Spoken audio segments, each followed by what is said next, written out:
Alhamdulillahirabbil alamin. Wassalatu wassalamu atamani akmalani alal mab'uthi rahmatan lil alamin. Wa ala alihi wa ashabihi wa man sara ala nahjihi ila yaumiddin amma ba'd.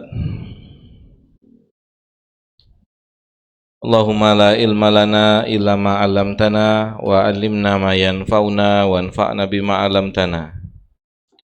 Allahumma zidna ilma wa fahma. Allahumma inna nas'aluka ilman nafi'a wa na'udzubika min ilmin la yanfa'.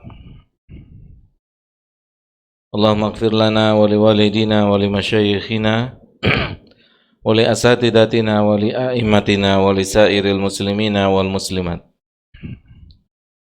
Uhayyikum bitahiyyatil Islam. Assalamualaikum warahmatullahi wabarakatuh.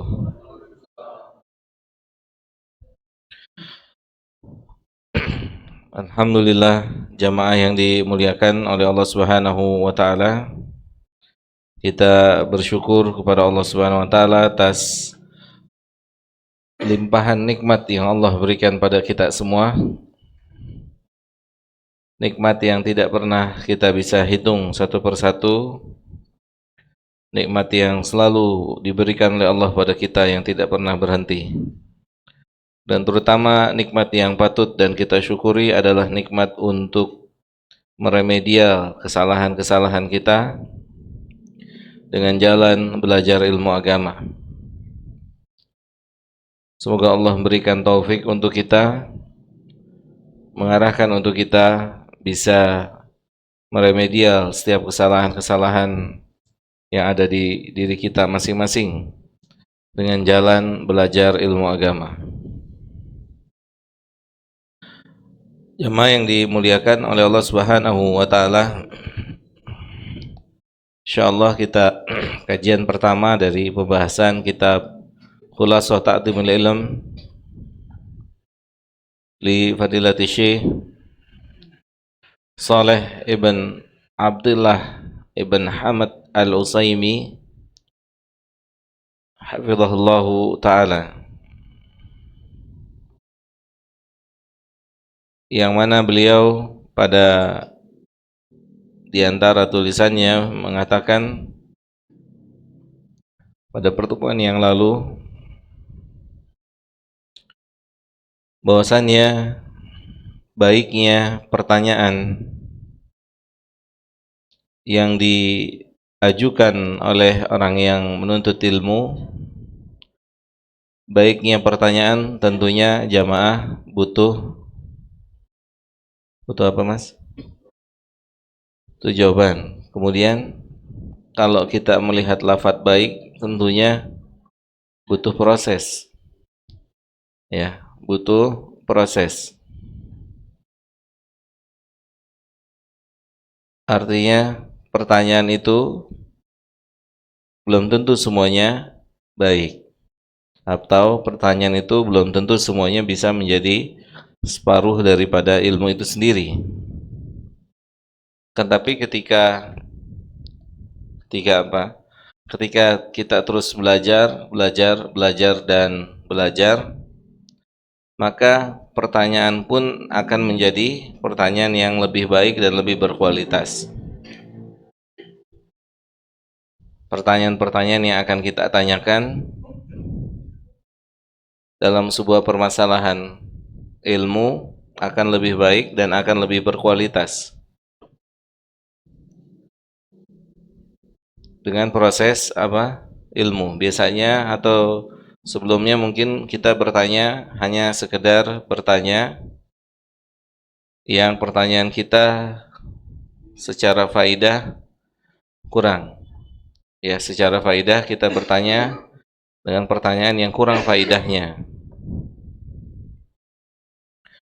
Misalnya pernah terjadi di zaman Nabi, seorang bertanya pada Nabi siapa nama ayahnya. Siapa nama ayah daripada orang yang bertanya. Ada beberapa orang bertanya sama Nabi SAW sampai akhirnya terlihat di wajah Nabi SAW, Nabi SAW tidak suka dengan pertanyaan itu. Dan Umar menenangkan kondisi Nabi Muhammad SAW.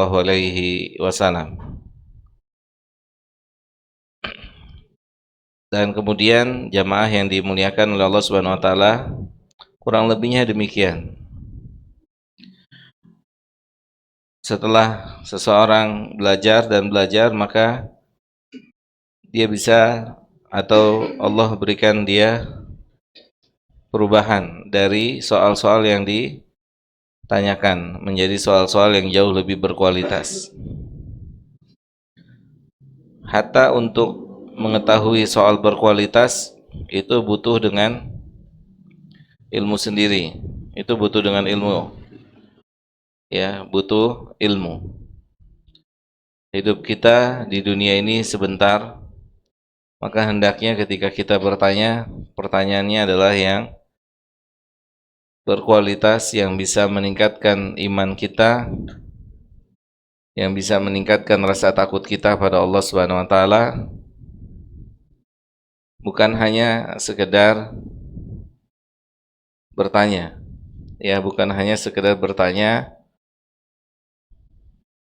apalagi sampai pertanyaan tersebut tidak mengandung faidah atau keutamaan.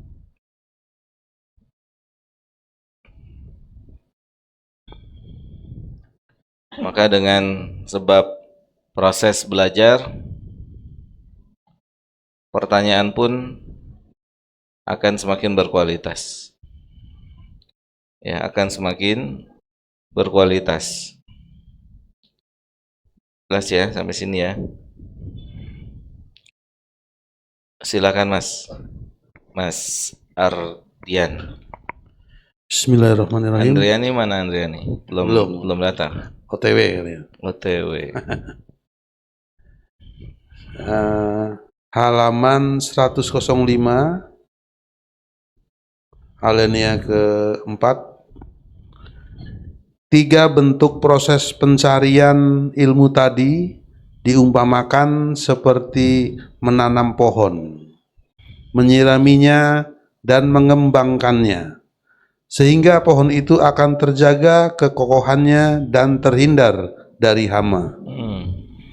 Menghafal adalah upaya untuk menanam ilmu, sedang mengulang dan berdiskusi adalah usaha untuk menyiraminya. Adapun bertanya adalah upaya untuk mengembangkannya. Ini ya. Ini paket apa Bapak Ibu? Paket yang sudah digunakan oleh siapa Mas Yahya? Oleh para salaf terdahulu dari masa Nabi SAW, dari masa Nabi SAW. Nabi sering bertanya pada para sahabat, apakah kalian tahu? Kok duduknya kembali ke sana? Apa? Gak ada teman. Ya, Nabi sering bertanya pada para sahabat yang pertanyaannya itu apa? Yang sudah pernah ditanya atau sudah pernah disampaikan sama Nabi. Ya, Nabi sering bertanya kepada para sahabat radhiyallahu taala anhum. Dan kemudian selanjutnya ini pun diterapkan oleh para sahabat, ya, diterapkan. Mereka menghafal ilmu, kemudian setelah itu ada waktu untuk murojaah. Ini yang keumuman menuntut ilmu kurang, ya, kurang waktu untuk murojaah dars atau pelajaran yang pernah dia pelajari. Itu penting jemaah, ya, sangat penting, dan itu harus diupayakan dan diusahakan. Harus diupayakan dan diusahakan adanya murojaah pelajaran yang sudah dipelajari. Dan kemudian yang ketiga adalah saling bertanya satu dengan yang lainnya tentang pelajaran yang pernah dipelajari. Tentu ini apa? Adalah dibutuhkan apa? Dibutuhkan keseriusan, circle juga. Ya, kalau kita masih tipe yang ngaji pulang, artinya belum kita di level mencatat, terus berusaha menghafal, maka apa yang terjadi? Kita pun kurang perhatian terhadap apa, Mas? Terhadap ilmu yang disampaikan, terus terhadap apa? Pembahasan kita terhadap murojaah, saling bertanya, ya, saling bertanya murojaah dan semisalnya. Kalau bahasa umum apa ya? Bahasa umum yang dilakukan oleh pelajar sekarang ini dinamakan dengan kerja kelompok gitu ya. Seperti itu kurang lebihnya. Ada waktu saling tukar ya. Dari dulu sampai hari ini para pelajar seperti itu. Ya, dari dulu sampai hari ini para pelajar seperti itu. Bisa jadi catatan yang ada pada siapa? Mas Ardian tidak ada di catatannya Pak Arwin. Dan catatannya Pak Arwin tidak ada di catatannya Pak Ardian. Catatannya Pak Arwin dan Pak Ardian nggak ada di catatannya Mas Yahya. Catatannya Mas Yahya nggak ada di catatan Pitoyo karena nggak nyatat sama sekali. Catatan Pitoyo nggak ada juga di catatannya Indra. Kenapa? Karena Indra juga nggak nyatat. Jadi nggak ada semuanya. Nggak ada semuanya. Nah, itu ya, makanya ya ini yang harus dibina jamaah, dibina. Kita ini belajar bukan hanya sebatas sekedarnya gitu ya. Karena kadang orang berpikir kita belajar ini buat apa terlalu serius. Kenapa? Toh nggak dapat ijazah juga kan? Ya, itu bisikan siapa? Bisikan setan. Ya kita belajar juga nggak dapat ijazah, ya hadiah. Kita belajar memang tidak dapat ijazah gitu jamaah. Itu salah satu yang perlu diperhatikan dan evaluasi karena di antara tujuan orang belajar hari ini adalah ijazah, bukan ilmu, bukan ilmu. Ya, tujuannya di antaranya adalah ijazah, bukan ilmu yang dipelajari bagaimana ilmu itu bisa bermanfaat buat dirinya sendiri, ya bagaimana keikhlasannya bertambah dan seterusnya. Jelas sampai sini ya? Ada yang mau tanya? Baik, kalau tidak ada, maka kita lanjutkan pembahasan kita. Silakan Mas. Monggo. Ya. Bismillahirrahmanirrahim. Kita berpindah ke prinsip ke-14 halaman 107. Prinsip ke-14, memuliakan ahli ilmu dan menghormatinya. Dari judulnya beliau menulis ikramu ahlil ilmi wa tauqiruhum, memuliakan orang-orang yang diberikan ilmu, memuliakan mereka, mengagungkan mereka. Maka nanti kita akan lihat ya, dari sini timbul pertanyaan. Apa pertanyaannya? Apa ada pertanyaan pada judul Ikramu Ahlil Ilmi wa tauqirihi wa tauqiruhum? Ada pertanyaan nggak dari sini? Harusnya ada. Siapa yang nyuruh? Itu yang pertama. Oke? Karena kalau bukan Allah dan Rasulnya yang memerintahkan berarti tidak disyariatkan. Itu dulu yang dibahas. Apa dalilnya? Gitu kan? Bisa dipahami ya? Seperti misalnya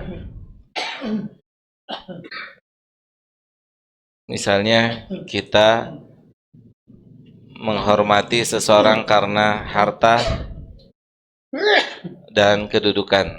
Karena apa? Harta dan kedudukan. Maka sebelum kita lakukan, kita apa? Apa Mas? Mana Pak? Bapak mana? Safar, pulang kampung. Umroh. Waduh, kapan berangkatnya? Hmm. Udah ya? Oh, ya. Mm-mm. Sama ibu.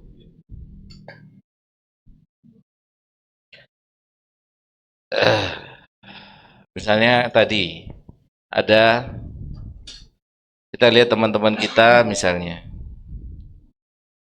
memberikan penghormatan yang lebih kepada siapa, Don? Pada orang yang punya harta, pada orang punya kedudukan. Apa kita langsung melakukannya? Jawab tidak. Seharusnya kita apa? Bertanya minimal sama ahlul ilmu, atau kalau kita sanggup cari dalilnya, cari sendiri. Kalau enggak, tanya.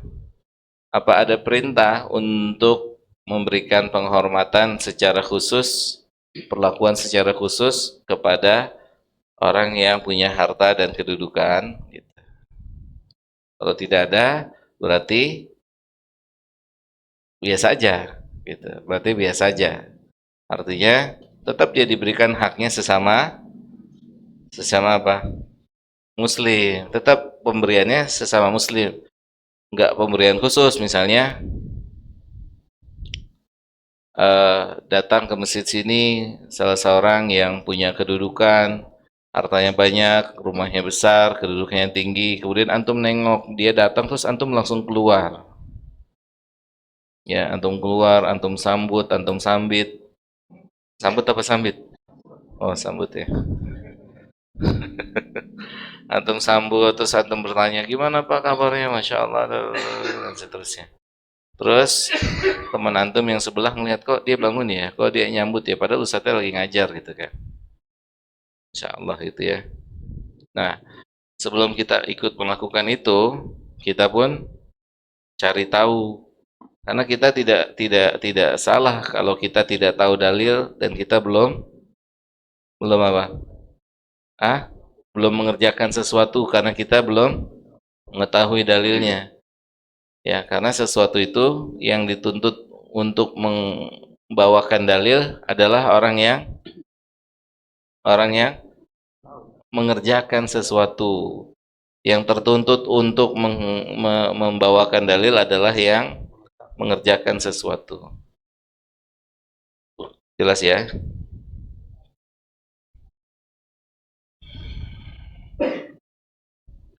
Nanti kalau misalnya kita lihat ada orang yang memberikan penghormatan atau pengagungan, ya,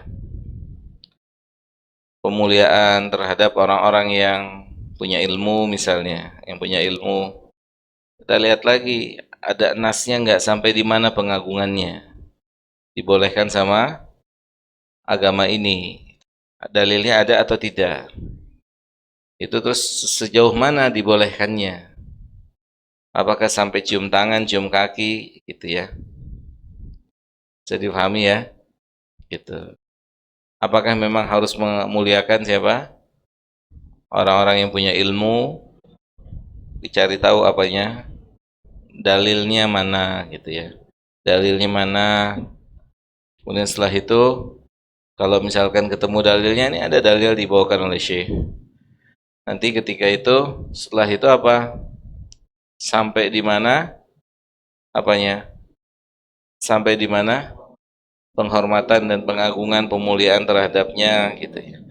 Apa batasan-batasannya? Gitu. Atau tidak ada batasan sehingga boleh apa? Boleh melakukan sesuka kita, misalkan cium kakinya, cium tangannya, dan yang semisalnya. Mafhum ya? Dari judul yang dibawakan ya, untuk memuliakan ilmu, menumbuhkan rasa memuliakan ilmu adalah menghormati ahlul ilmu itu sendiri.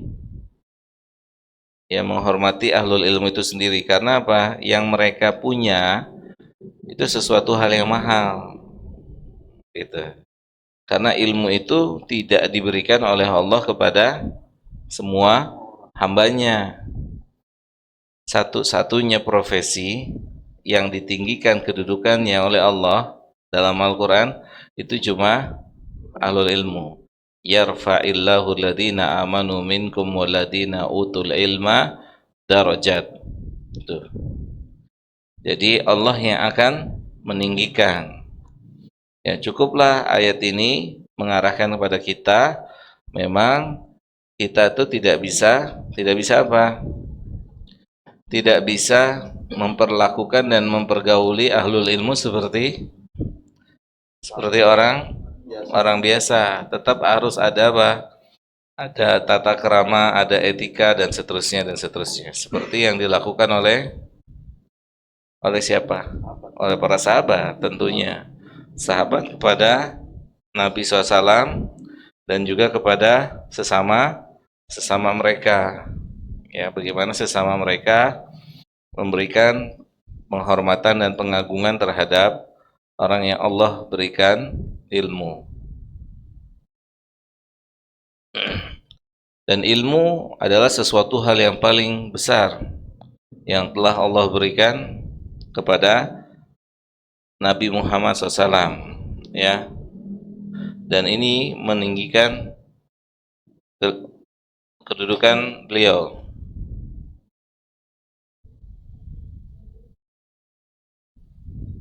Seperti yang Allah sebutkan dalam Al-Quran, yang Allah Subhanahu wa Ta'ala mengatakan pemberian ilmu itu adalah pemberian terbesar Allah kepada Nabi Muhammad SAW. Ana ulang ya, biar antum tahu dan faham dan yakin. Pemberian ilmu adalah pemberian terbesar Allah untuk Nabi Muhammad SAW. Oleh karena itu ada diantaranya ada syariat untuk memuliakan orang yang diberikan ilmu. Karena enggak semua orang diberikan apa Pak Gatot? Enggak semua orang diberikan ilmu. Dalam surat An-Nisa pada ayat 113, silakan Mas. Surat An-Nisa surat keempat ayat ke-13. 113. Yang artinya, dan kalau bukan karena karunia Allah dan rahmatnya kepadamu Muhammad, tentulah segolongan dari mereka berkeinginan keras untuk menyesatkanmu. Tetapi mereka hanya menyesatkan dirinya sendiri dan tidak membahayakanmu sedikit pun. Dan juga karena Allah telah menurunkan kitab Al-Quran dan hikmah sunnah kepadamu dan telah mengajarkan kepadamu apa yang belum engkau ketahui. Karena karunia Allah yang dilimpahkan kepadamu itu sangat besar. Apa? Karunianya apa? Ilmu. Di sini banyak pelajaran. Hatta selevel dan sekelas Nabi itu kalau tidak dengan rahmat Allah bisa tergelincir. Ya, seperti apa? Seperti kajian kita di pagi hari tadi. Ikut belajar tahu.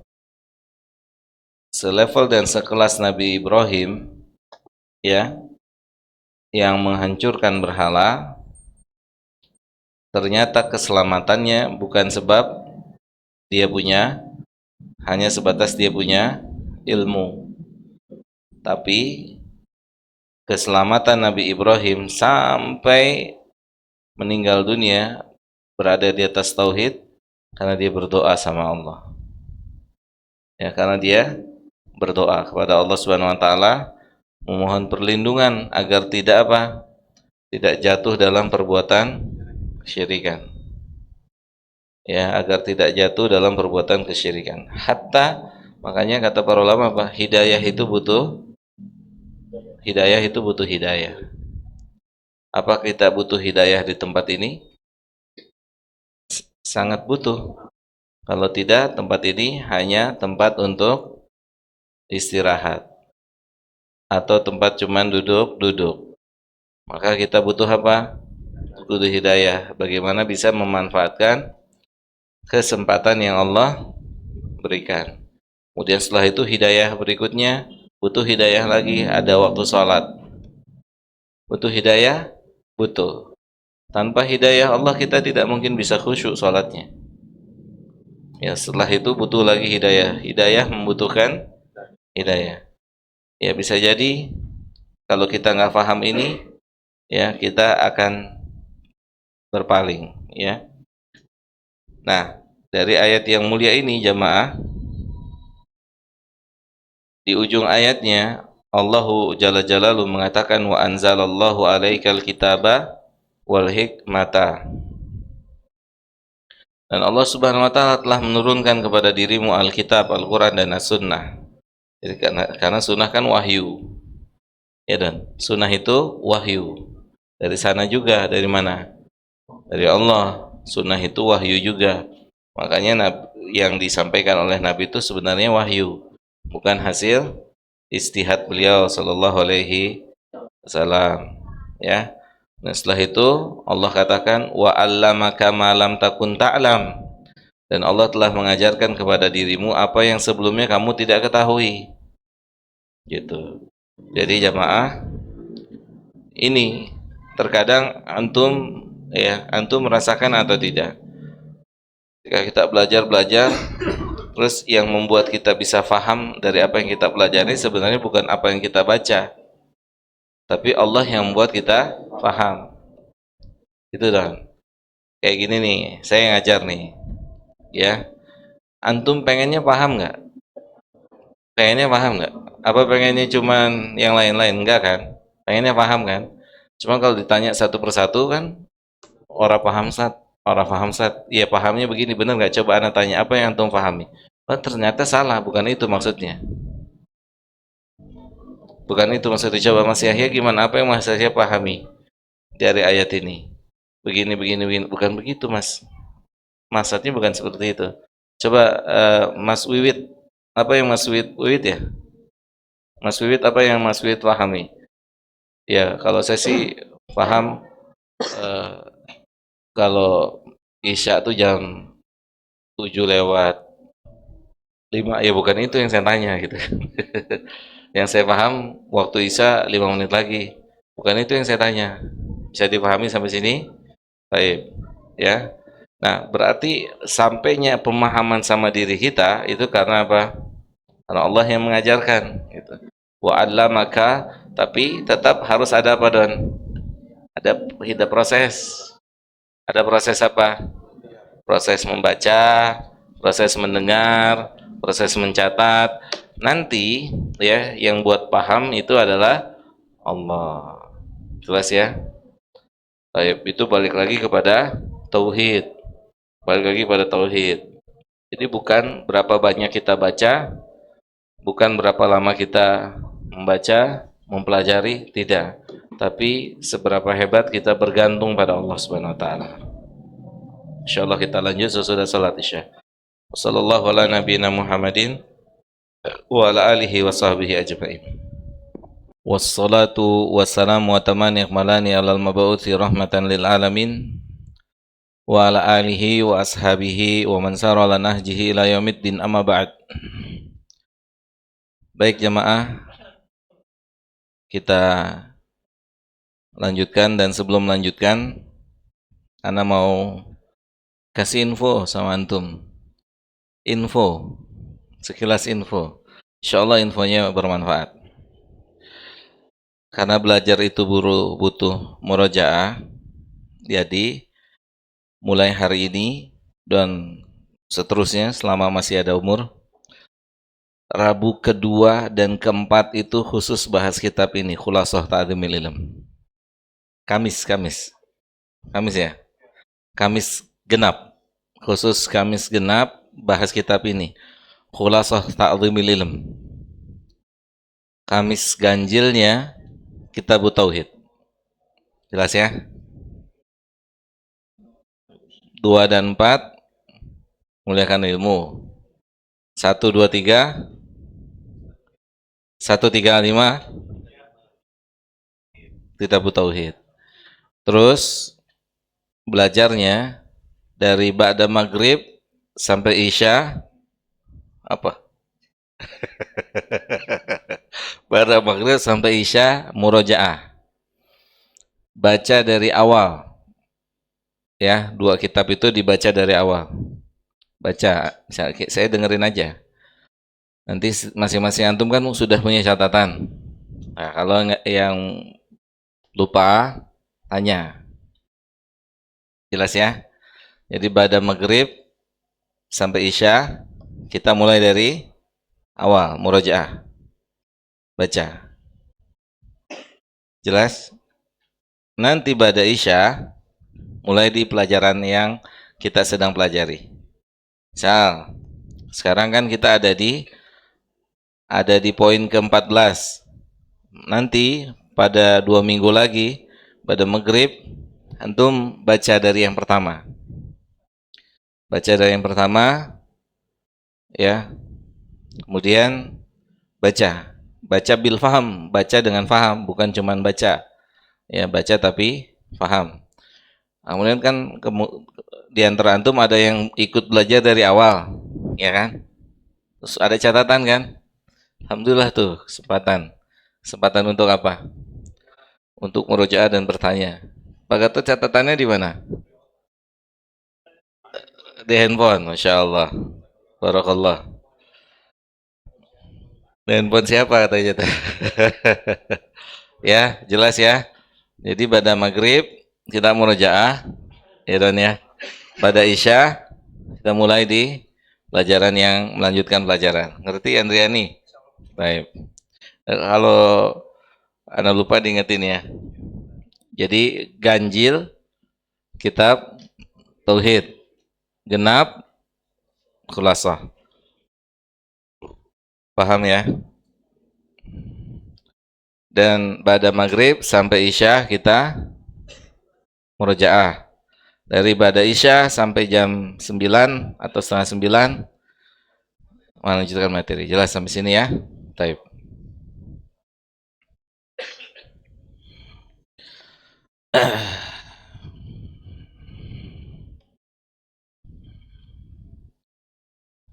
Sekarang kita lanjut kitab Khulasah Ta'dzimul Ilm.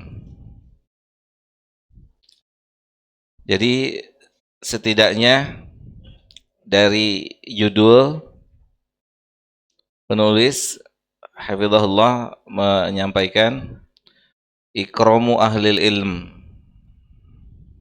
Nanti ada dalil yang dibawakan oleh beliau tentang disyariatkannya untuk memuliakan orang yang Allah berikan ilmu. Orang yang Allah berikan ilmu. Orang yang Allah berikan ilmu itu tidak terbatas dengan usia. Bisa jadi usianya jauh lebih muda dari kita. Tapi secara pemberian Allah berupa ilmu lebih banyak, lebih besar. Terlebih lagi jika hamba tersebut sudah diberikan taufik untuk mengamalkan ilmunya. Jadi bukan hanya sekedar memiliki ilmu gitu ya. Dan dia pun telah mendapatkan taufik untuk mengamalkan ilmu. Jadi ketika kita berbicara tentang ilmu, maka dibiasakan untuk berpikir ilmu adalah punya paket antara ilmu dan amal. Antara ilmu dan amal. Karena dalam istilah para ulama, ketika disebut dengan ahlul ilmu, itu sudah masuk di dalamnya adalah orang yang beramal. Sehingga apa? Sehingga ketinggian nama ilmu itu tetap terjaga. Gitu. Maksudnya gimana? Maksudnya kalau misalnya hanya sebatas ahlul ilmu adalah orang yang sebatas punya ilmu, nanti ketika dia melakukan satu perbuatan yang tidak baik, perbuatan yang melanggar syariat, maka tidak rusaklah nama ilmu. Mafhum ya? Karena seseorang itu tidak dikatakan alim sampai dia mengamalkan ilmunya. Ya, mau berapa lama ilmunya dia pelajari, kalau dia tidak amalkan, dia tidak dapat atau tidak bisa dikatakan alim. Atau kita, ya, ketika kita ketika kita melakukan atau belum mengerjakan ilmu yang kita lakukan. Oleh karena itu, yang perlu kita ketahui juga, tuntutan ilmu adalah mengamalkan ilmu. Tuntutan ilmu adalah mengamalkan ilmu. Sebagaimana kita mohon kepada Allah diberikan ilmu yang bermanfaat, kita juga mohon sama Allah agar ilmu itu bisa kita kerjakan. Makanya permohonan dari Nabi kepada Allah bukan hanya sekedar minta ilmu, tapi minta ilmu yang bermanfaat. Jelas sampai sini ya? Ada yang mau bertanya? Sebelum kita melanjutkan, jamaah yang dimuliakan oleh Allah Subhanahu wa taala, di antara yang ma'ruf di telinga kita adalah sebuah asar yang berbunyi balighu anni walau ayah.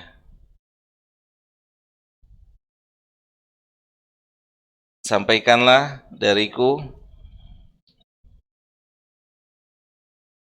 walaupun hanya satu ayat. Ini dijadikan dasar oleh sebagian kaum muslimin untuk berdakwah. Ya. Maka ini perlu ada pelajaran yang dipelajari dengan benar sehingga difahami atau sehingga menghasilkan amal yang benar. Sehingga dihasilkan amal yang benar. Yang pertama, Nabi mengatakan balik, sampaikan. Kemudian ketika diperinci,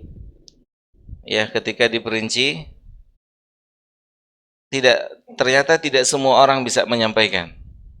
Ya, dari lafadz balik ini diperinci, siapa yang bisa menyampaikan? Siapa yang memang sudah masuk pada lafadz balik, sampaikan. Ya, siapa yang masuk di lafadz ini? Apakah semua orang walaupun tidak memiliki keilmuan sehingga mereka menyampaikan ilmu? Saya kasih contoh ya. Kita, di antara kekurangan kita, misalnya pengajian-pengajian itu, misalnya kayak kelas TPA, itu yang mengajar keumuman secara kualitas bacaan belum bisa dikatakan harus atau boleh untuk mengajar. Saya kasih contoh ya. Masjid Nurul Iman, Srengseng, itu imam-imamnya rata-rata hafal Quran. tadi pagi mereka semua disuruh ditahsin semua sama Ustadz Abdurrahim hafizahullah.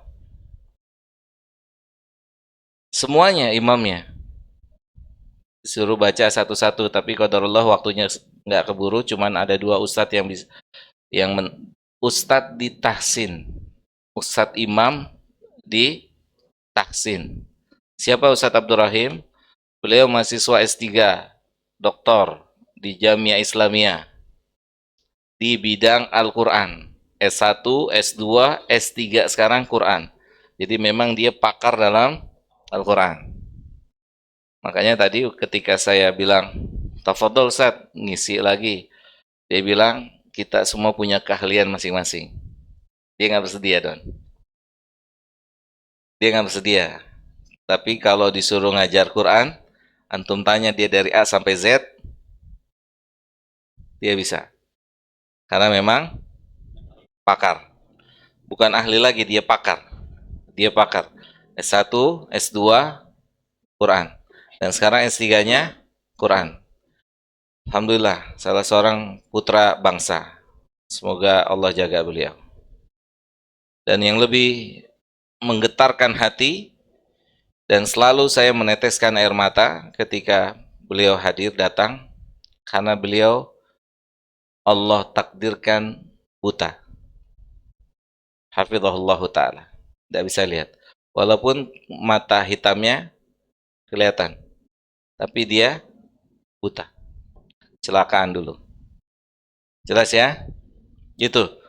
Ketika terjadilah apa yang terjadi, banyak sekali ketika bertemu dengan ahlinya disuruh baca ulang, disuruh baca ulang. Dari mulai sifat huruf, makhorijul huruf, kemudian hukum-hukumnya dan seterusnya. Semua imam di Masjid Nurul Iman tadi dibimbing sama beliau hafizahullahu ta'ala. Mafhum ya sampai sini ya. Nah, jadi siapa yang punya yang boleh untuk mengajar? Seperti kita di rumah, coba. Kita ya ngajar anak kita baca Quran, baca Iqra. Sementara kita juga nggak tahu sifat-sifat huruf dan makhorijul huruf. Nanti ketika anak itu daftar di satu sekolah, ternyata bacaannya salah semua. Harus dikoreksi dari awal, dari huruf per huruf. Tapi kalau pengenalan ya boleh-boleh saja. Pengenalan yang begini, huruf ini, yang begini, huruf ini. Tapi untuk membaca dia butuh ahlinya, ya. Apakah nanti ada nafas yang keluar, ataukah nafas harus tertahan? Bagaimana mulut itu monyong, maju ke dalam, maju keluar, atau ditarik ke dalam, dan seterusnya. Dan itu butuh ilmu. Jelas ya? Nah, sekarang sebagian kita bisa ngaji buka TPA. Sahih atau sahih? Baca Al-Quran, bisa baca Quran, bisa buka TPA. Ahsan semangatnya. Tapi butuh standar. Standar apa? Standar benar bacaannya. Itu butuh standar benar bacaannya. Paham ya sampai sini ya? Gitu jemaah. Nah, jadi siapa yang boleh balik? Ya, siapa yang layak? Siapa yang berkapasitas? Sebenarnya ini untuk melindungi seseorang agar tidak berbicara sesuatu tanpa ilmu. Gitu. Ya, sebenarnya ini juga untuk menjaga ketinggian ilmu itu sendiri. Untuk menjaga ketinggian ilmu itu sendiri. Kalau tidak seperti ini, ya, seperti misalkan saya pernah kasih tahu di sini atau di masjid lain, saya lupa. Seperti dalam ilmu hadis, ada yang disebut dengan, atau salah satu yang menyebabkan hadis lemah itu ada rawi yang majhul. Ya, ada rawi yang majhul. Majhul itu terbagi lagi. Majhul apanya? Apa yang dimaksud dengan majhul? Yang pertama, bisa majhul adalah dia tidak diketahui tentang pribadinya. Artinya sosok dia tidak diketahui siapa dia, siapa orang tuanya, tinggalnya di mana.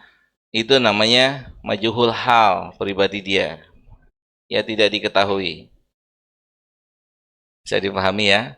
Dan kemudian setelah itu dicari lagi kondisi apa? Kondisi lainnya, yaitu kondisi dia belajar atau dia menuntut ilmu. Karena ini tidak boleh apa? Tidak boleh tidak diketahui. Seseorang harus diketahui di mana dia menuntut ilmu atau belajar. Gitu, di mana dia menuntut ilmu atau belajar. Kenapa? Karena nanti untuk dicek, bisa jadi dia misionaris. Oke, kalau kita nggak tahu, tapi dia pinter-pinter, dia bisa sampaikan ayat, bisa sampaikan hadis, tapi bisa jadi dia punya visi dan misi yang lain. Misal gini, misalnya saya kasih contoh ya, misal di masa sekarang nih, misalnya di masa hari ini, sekarang ada sosok seorang pengajar. Dia memang seorang pengajar yang tidak di tidak di atau tidak diragukan tentang pendidikannya. Tapi misalkan dia sekolah di sekolah tertentu, tapi orang yang sekelas dengan dia, orang yang semasa dengan dia, itu memperingatkan tentang pola pikirnya. Pola pikirnya, pola pikir anu. Misalnya dia itu sudah dikenal sebagai orang yang mudah mengkafir-kafirkan orang. Gitu. Sebagai contoh misalnya, dulu di Mahat kita, di Mahadil Ulum, salah seorang berkata, kita kan ada kadang-kadang suka ketemuan gitu ya, bicara tentang salah seorang di antara kita. Terus kemudian di antara asatid itu berkata, fulan punya pola pikir khawarij. Kita berbicara sesama kita. Pola pikirnya seperti orang khawarij. Nah, sehingga ketika si fulan ini mengisi pengajian di tempat yang lain, maka akan dapat info dari orang-orang yang pernah sekelas dari dia. Beliau pola pikirnya khawarij. Dan terbukti, ya. Jelas sampai sini ya. Paham ya? Justru harus cari tahu tentang di si fulan ini seperti apa. Nah, kalau ini semua tidak diketahui, maka jadilah hadis itu menjadi hadis yang dhaif. Walaupun dia menyampaikan ayat dan hadis. Tapi karena dia majhul, tidak diketahui, maka tidak bisa diterima. Itu dalam dunia ilmu hadis. Ya, itu dalam dunia ilmu seperti itu. Siapa dia? Ya, siapa dia? Fulan ini siapa? Dan seterusnya. Bisa dipahami ya? Nah, ketika Nabi mengatakan balik, ya sampaikan. Kemudian bagaimana? Siapa yang berhak untuk menyampaikan? Yang ternyata kalau kita bicara sejarah, yang menyampaikan agama ini di masa beliau SAW, yang mendapatkan tugas dari beliau adalah memang para sahabat yang punya kompeten. Seperti misal Mu'ad bin Jabal. Antum cek siapa Mu'ad? Apa Mu'ad baru belajar Iqra? Apa Mu'ad baru belajar dasar-dasar ilmu? Enggak, Mu'ad itu penghulunya ulama di antara para sahabat. Itu Mu'ad bin Jabal. Coba sekarang antum cek siapa Mu'ad. Antum punya aplikasi kan? Cek aja siapa Mu'ad bin Jabal dalam dunia ilmu. Karena yang sering Nabi utus untuk menyampaikan ilmu adalah Mu'ad. Nggak bisa kita mengatakan itu Mu'ad diutus. Iya, yang mengutus Nabi. Nabi punya standar ilmunya. Iya, Mu'ad itu penghulunya ulama di masa para sahabat, Mu'ad. Oke, poinnya apa? Mu'ad bukan orang biasa. Tapi memang muat adalah memang punya kemampuan, punya kapasitas gitu. Ya kan ada sebagian saudara kita tobat hari ini besok jadi dai kan gitu ya. Ada ya? Ah, ya gitu deh ya. Nyata kan? Kita nggak tahu dari mana dia belajar, pendidikannya. Belajar itu Masya Allah jemaah. Luar biasa. Kadang mau pingsan gitu. Iya, kadang mau pingsan, kadang pala pusing, mumet gitu. Apa begini nih, lebih capek dari olahraga. Beneran. Makanya para pelajar itu, ya para pelajar itu, ya nggak semua ya, kebanyakan makannya banyak. Lelah Pak, memang belajar itu sangat melelahkan, karena kepake semuanya, kepake, ya, dan seterusnya.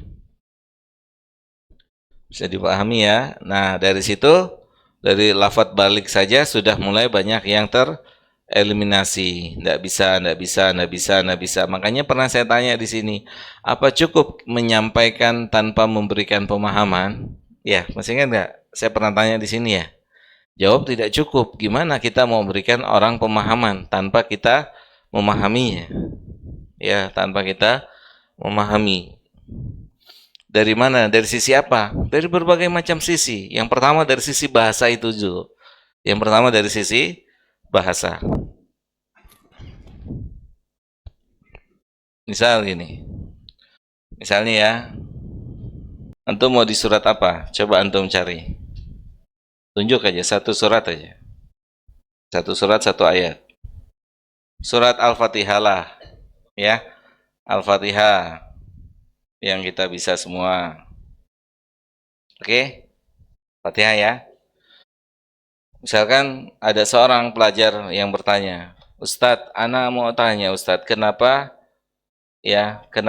huruf ba menjadi satu dengan ismi? Antum tahu nggak kenapa jadi satu? Banyak isti'anah. Kenapa jadi satu? Ini kan harusnya ba tambahnya alif, sin, mim, terus jadi satu. Kenapa jadi satu? Jadi bismi. Harusnya ba ismi gitu, ya. Ismillah. Harusnya kenapa kemudian ismi? Kenapa bukan isma? Kenapa bukan ismu? Kenapa jadinya bismi? Seorang minimal pengajar dia harus paham karena ini akan menentukan makna. Gitu. Ini akan menentukan makna. Makna dari apa yang dia baca. Itu makna dari apa yang dia baca. Kemudian apa lagi? Ar-Rahman, bismi Ar-Rahman. Kenapa Ar-Rahman ni? Kenapa bukan nu? Kenapa bukan na? Kalau dijawab dari sononya, iya benar. Tapi tidak ilmiah. Kan gitu ya. Jawaban ilmiahnya kenapa dia ni? Gitu. Kenapa dia berharokat? Kasroh. Kenapa rahimnya juga berharokat? Kasroh. Bukan apa? Bukan doma ataupun bukan. Jelas sampai sini ya. Itu dibahas secara terperinci secara ilmu lugah atau ilmu bahasa. Mafhum sampai sini ya. Terus dari sisi ilmu tajwid. Kenapa dhalin? Kenapa di huruf do ada benderanya? Sesudah huruf do ada benderanya. Kenapa? Ya memang mat, tapi kenapa jadi mat? Itu memang mat. Ditanya sama si antum, kalau antum tanya, kalau anda tanya kenapa? Ya karena itu mat. Iya, pertanyaannya kenapa jadi mat? Kenapa ada benderanya? Ya udah dari sononya Ustaz. Oke, kelar. Berarti antum nggak bisa jawab kan? Gitu. Nggak ujuk-ujuk ada bendera. Makanya lafadz ini kan di hadis ada. Di hadis ada, tapi tidak ada bendera. Kenapa di sini ada bendera? Ada yang bisa jawab nggak? Ah, ada apa? Jadi belajar ilmu tajwid ya. Gitu, seperti itu. Jadi pengajar dia tahu kenapa do di atas huruf do di situ ada bendera. Apa tiba-tiba ada benderanya sendiri? Tidak ada sebab musababnya. Ada sebab musababnya atau tidak? Apa Bu? Paham ya? Jelas sampai sini ya. Terus apa bedanya bendera mat wajib sama mat jaiz? Ada bedanya nggak? Ada nggak? Iya, ada. Sama-sama bendera loh. Sama-sama bendera. Sebab musababnya ada persamaannya, ada perbedaannya atau tidak? Dari mana antum bisa membedakan yang itu yang satu mat wajib, yang satu mat jaiz? Nah, karena kedua-duanya sama-sama sesudah mat tobi'i ada hamzah kan? Nah, sekarang bagaimana mau mat jaiz ada hamzah, mau mat wajib ada hamzah. Kemudian bagaimana cara membedakannya? Yang satu satu kalimat, yang satu dua kalimat. Nah, kalau nggak tahu itu satu kalimat, dua kalimat gimana? Paham nggak? Panas dingin tuh. Panas dingin nggak? Ana mau tanya sama antum nih. Sekarang antum taruh dari mana? Hamzah ini punya huruf sebelumnya, bukan punya huruf sesudahnya. Aduh, dari mana ya? Oke? Kita tahu dari mana ini Hamzah punya huruf sebelumnya. Antum tahu dari mana Hamzah ini punya huruf sesudahnya. Itu kan ada ilmu lagi Pak Arwin. Bisa dipahami? Dan seperti itu. Ini untuk menjaga apa, Don? Menjaga ketinggian ilmu, untuk menjaga ketinggian ilmu. Gitu. Kalau tidak seperti ini nanti bisa sembarangan orang bisa duduk di dalam meja atau kursi mengajar. Itu makanya nggak sembarangan. Paham ya? Dan seterusnya. Ya. Apalagi dari sisi bahasa Arab, ya dari sisi bahasa Arab. Di masa Umar itu keliru harokat, antum lihat di surat At-Taubah.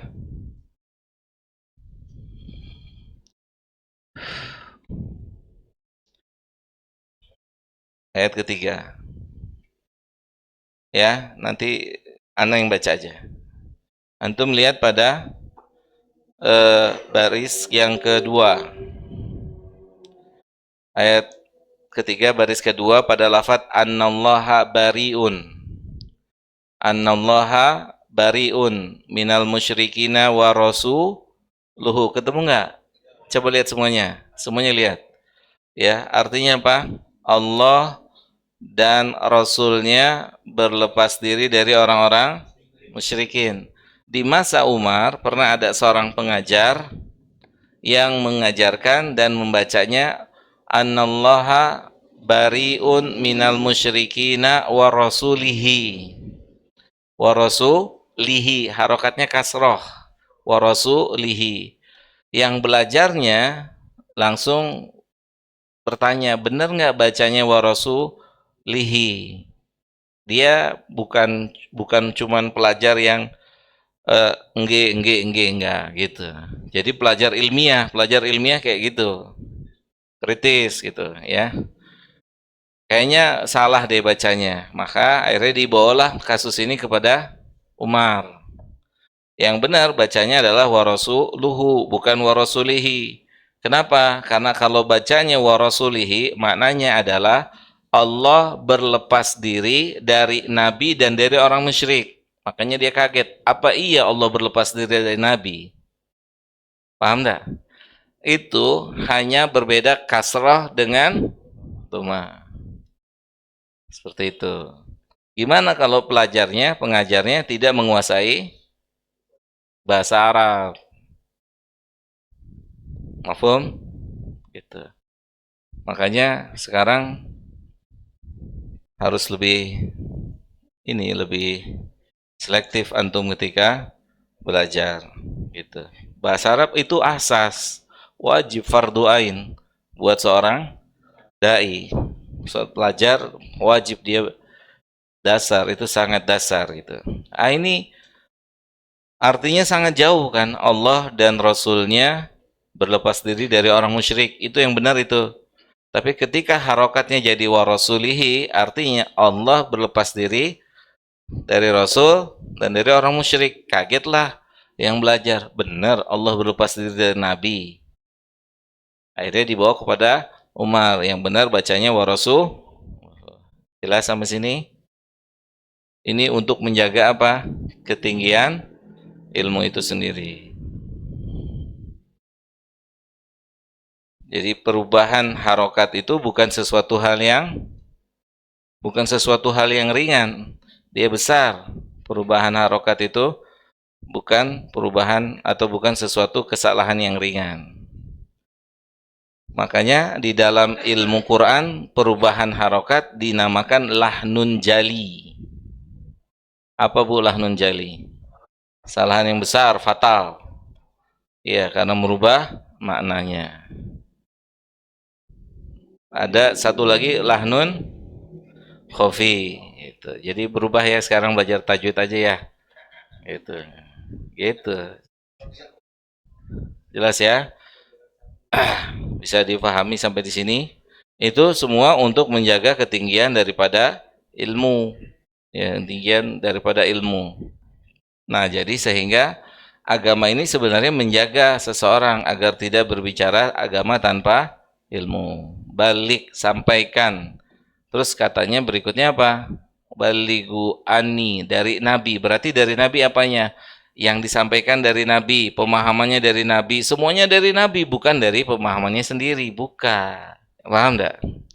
Ini ayatnya ada nih. Jadi ayat ini bercerita tentang ini, anu. Loh, itu kan pemahaman antum. Bisa dipahami? Yang Nabi mau apa? Yang Allah mau apa? Bisa dipahami sampai sini? Makanya kita butuh apa? Butuh tafsir, butuh penjelasan para ulama.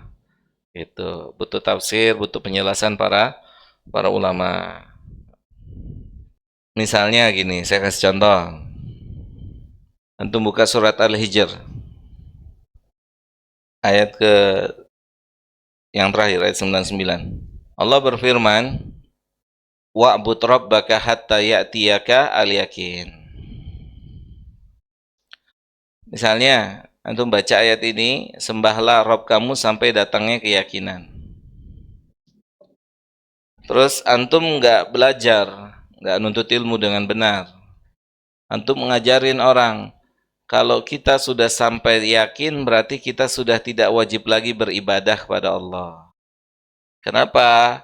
Karena Allah mengatakan, sembahlah Rabb kamu sampai kamu yakin. Kalau udah yakin, maka kamu nggak usah beribadah lagi, sudah cukup. Ya, sampai mati kamu nggak perlu lagi sholat, kamu nggak lagi puasa, nggak perlu lagi zakat, haji, umroh. Kenapa? Karena sudah sampai yakin dan Allah ada batasan. Jadi kalau kita sudah yakin, udah aman. Tapi kan itu pemahaman antum yang tidak bisa dibenarkan. Coba yang berkatanya ingin ini atau tidak? Yang berkata siapa? Allah. Benar nggak Allah maunya gini? Apa jangan-jangan ini pemahaman antum saja yang pemahaman itu ternyata keliru atau salah. Bisa dipahami sampai sini ya? Gatot, mafhum? Pak Gatot, jelas ya? Gitu. Ya, kalau misalnya cuman sekedar disampaikan, tapi pemahamannya pemahaman sendiri, ya nanti jadi salah, jadi keliru. Sekelas sahabat, ya, itu butuh nabi untuk memberikan penjelasan tentang beberapa ayat-ayat Al-Quran. Butuh nabi walaupun mereka asli orang Arab tulen. Nih di sini lihat. Terkadang secara letterlek bahasa itu tetap membutuhkan pemahaman Nabi Muhammad SAW. Tidak murni, misalnya gini, saya kasih contoh nih, misalnya gini. Antum buka surat Al-Hadid ayat ke 20. Ayat ke-20 ketemu ya. Sekarang antum lihat, antum baca artinya. Siapa Mas Ardian baca artinya? Coba baca artinya. Bismillahirrahmanirrahim.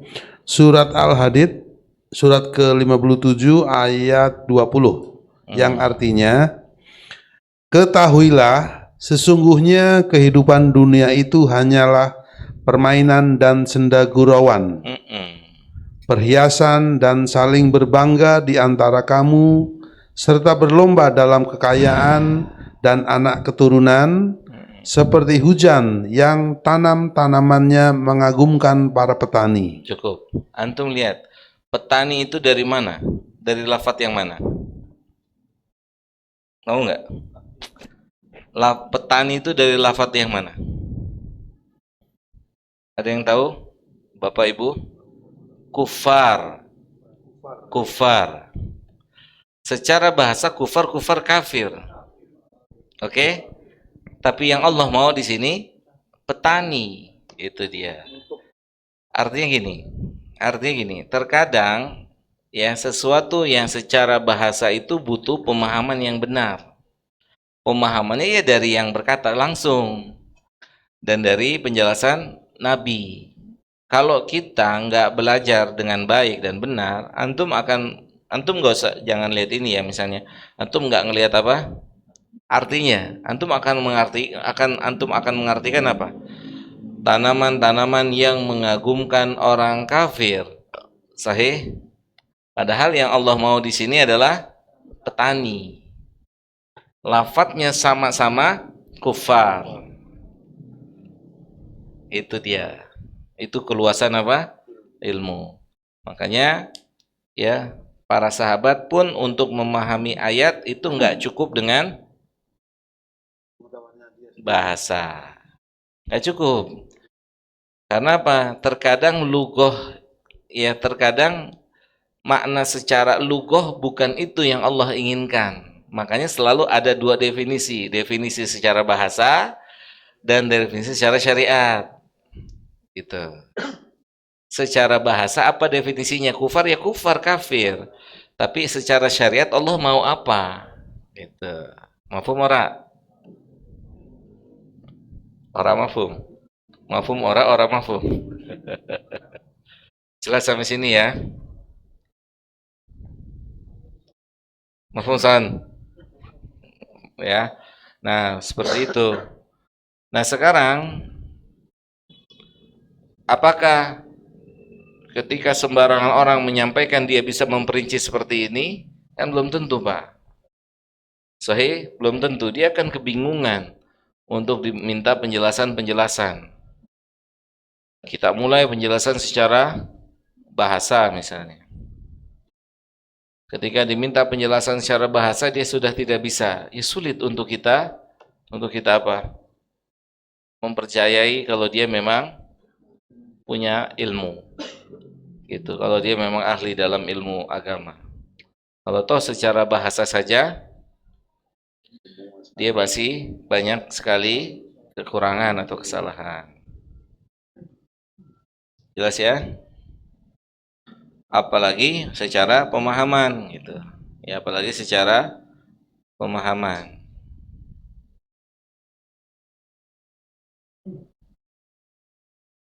Yang secara bahasa cukup atau tidak? Jawab tidak cukup. Bahasa itu pendamping. Bahasa itu bukan alat utama. Alat utamanya tetap kepada pemahaman yang benar.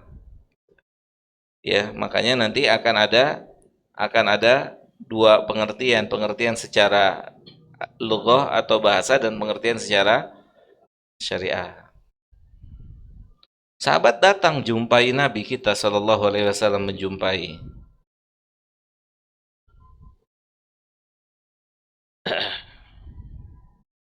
Mafhum sampai sini?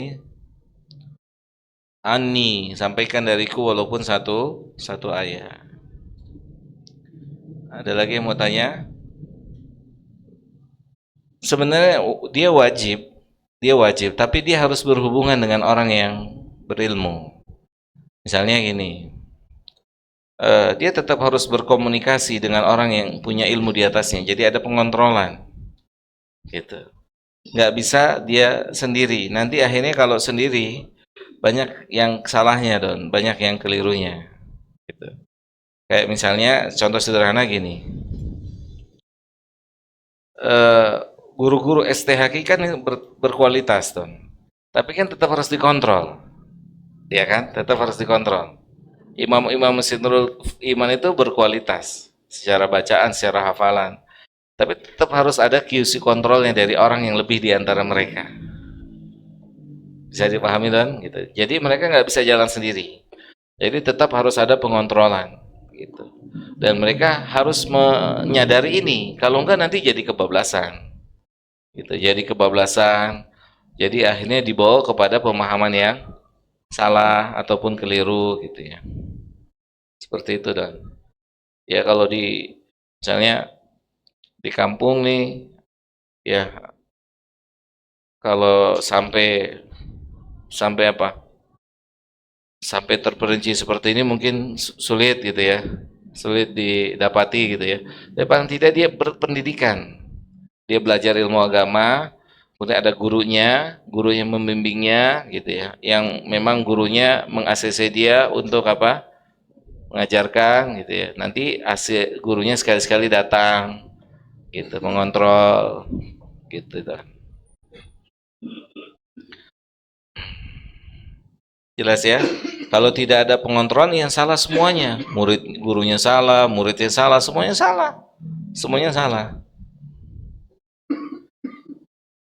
Semuanya akan salah. Apa ngeri? Yang terjadi kebanyakan itu. Iya. Iya. Mau nggak mau set batru itu kan. Apa? Set batru. Apa tuh? Sedih, tapi benar gitu. Sedih. Iya, nggak percaya tapi itu nyata gitu. Oh, kondisi kayak gini. Iya, iya. Makanya sebenarnya ilmu itu kan masalahnya tinggi, ya. Perkara yang sangat tinggi, perkara yang sangat dimuliakan, nggak gampang gitu ya. Harus benar-benar ilmu itu kan urusannya surga dan neraka. Ilmu itu urusannya surga dan neraka. Makanya ketika misalnya seseorang yang memang mau belajar dan mengajar ilmu agama, dia harus jujur sama dirinya. Dia sudah waktunya atau belum gitu. Dia mampu enggak? Ini bukan urusan dikenal terkenal banyak followers, tidak. Ini urusannya masuk surga neraka nih. Gitu. Harus jujur. Ya, harus jujur sama dirinya. Dia harus selamatkan dirinya sendiri. Kalau dia aja nggak mau menyelamatkan dirinya sendiri, gimana dia mau nyelamatin orang lain? Jelas ya sampai sini ya. Misalnya karena sering baca Ardian, terus 3 tahun kemudian saya dengar dia buka kajian gitu ya.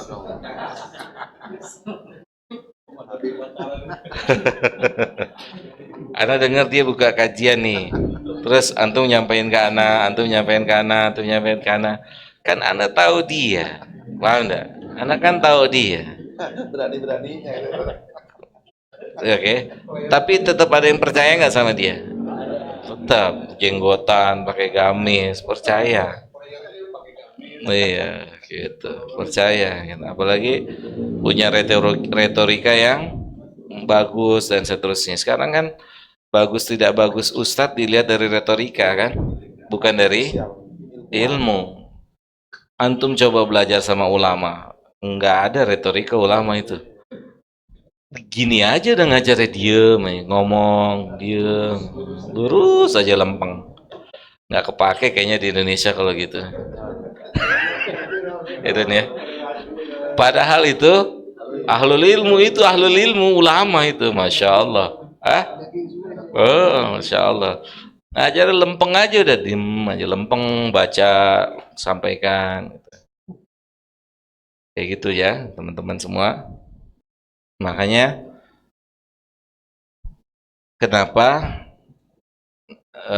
kayak sekolah-sekolah yang dimiliki oleh pemerintah Saudi Arabia itu ya kurang lebihnya mewasiatkan kepada para pelajar itu setelah selesai belajar mereka pulang ke daerahnya masing-masing. Karena kan di sana mereka dibekali ilmu yang mumpuni. Maka salah satu dulu ya waktu tahun berapa ya? Saya mau lulus di Utsman bin Affan namanya. Itu yang di angkatan saya itu mudir kami dulu namanya Ustadz Mas'ud, ma'ruf ya, Mas'ud Mahmud. Tahu pengajar bahasa Arab di Roja? Itu guru kami itu, mudir kami dulu.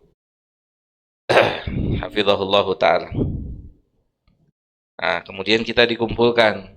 Ketika dikumpulkan, beliau tanya, siapa yang punya ijazah SMA Bali?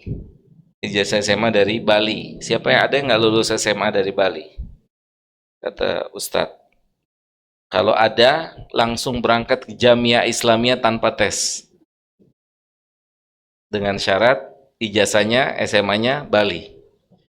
Tuh, ya. Tapi nggak ada yang dari Bali. Nah, daerah itu jadi prioritas mereka juga. Nah, daerah-daerah ya mereka juga tahu daerah mana. Makanya dulu itu banyak ustadz-ustadz yang dari Madinah itu, dari Kalimantan, dari Sulawesi, dari Papua, karena mereka tahu di situ daerah-daerah yang jauh dari agama, dari dakwah. Makanya harapannya setelah selesai pulang gitu. Selesai pulang karena sudah mempunyai ilmu yang cukup, mumpuni gitu.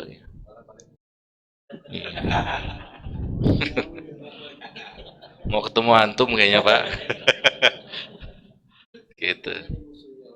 Di kampungnya dulu siaran. Iya. Yang salah kampungnya apa dianya itu ya. Curah hujan jelek. Tapi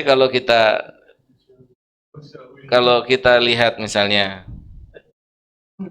seperti misalkan salah satu contoh lah ya, contoh kebaikan, semoga ini kebaikan buat beliau.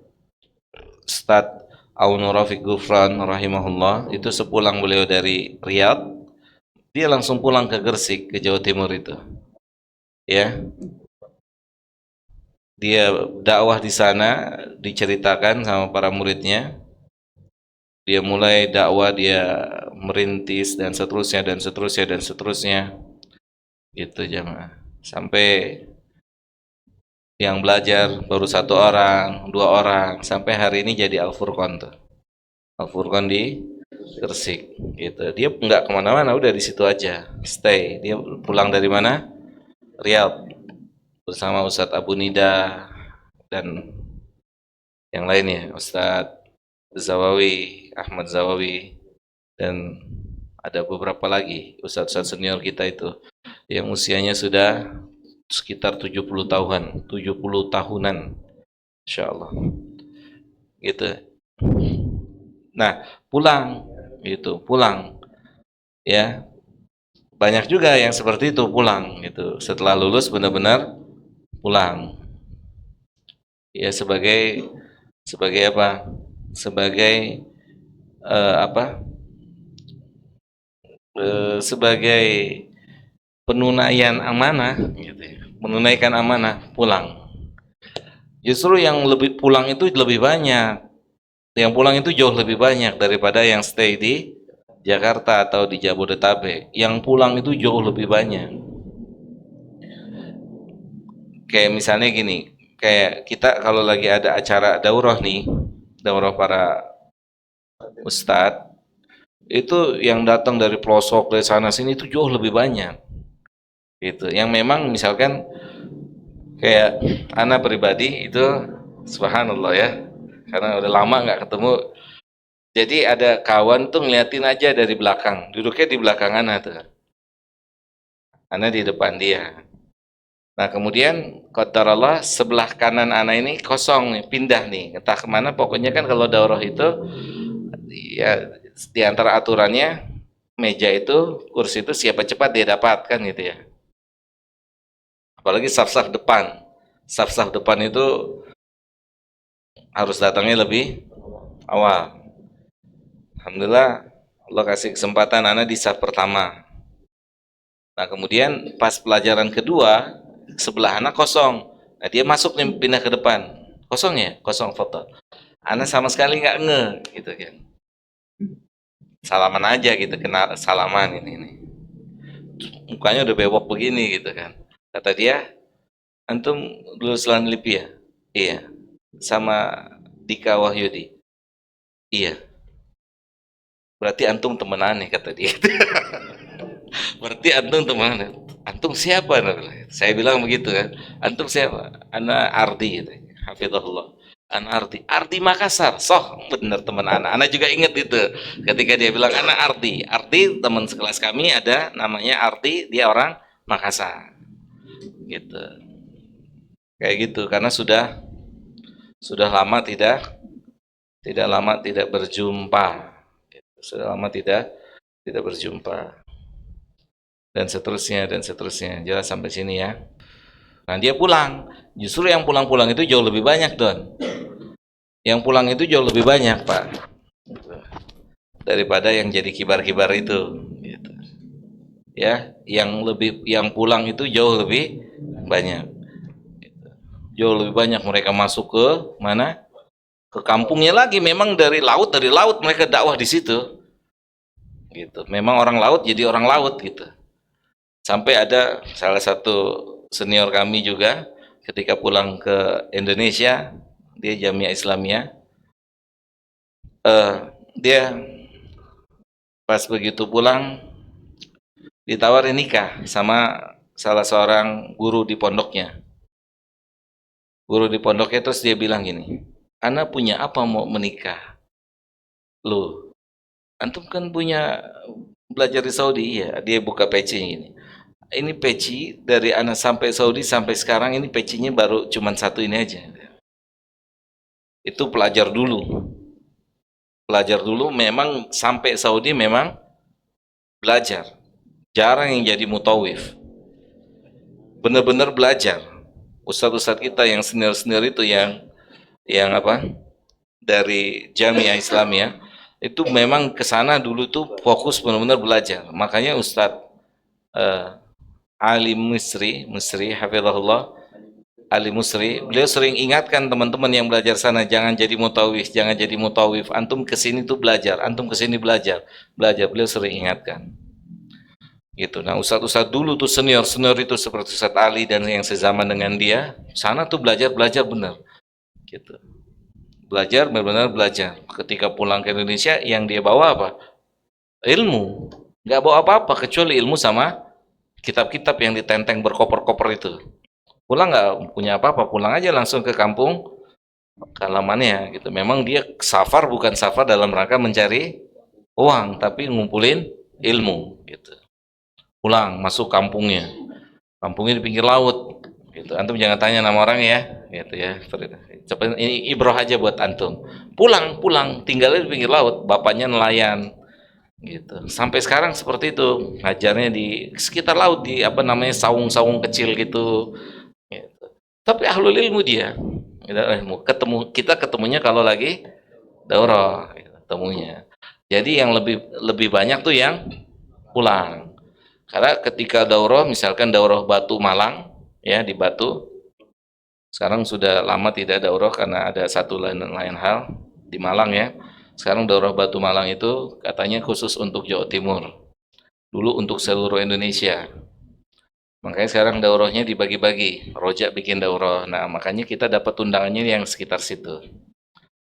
Daurah Batu Malang sudah mau mulai lagi nih kelihatannya. Sudah ada flyer-flyernya di grup Ustadz.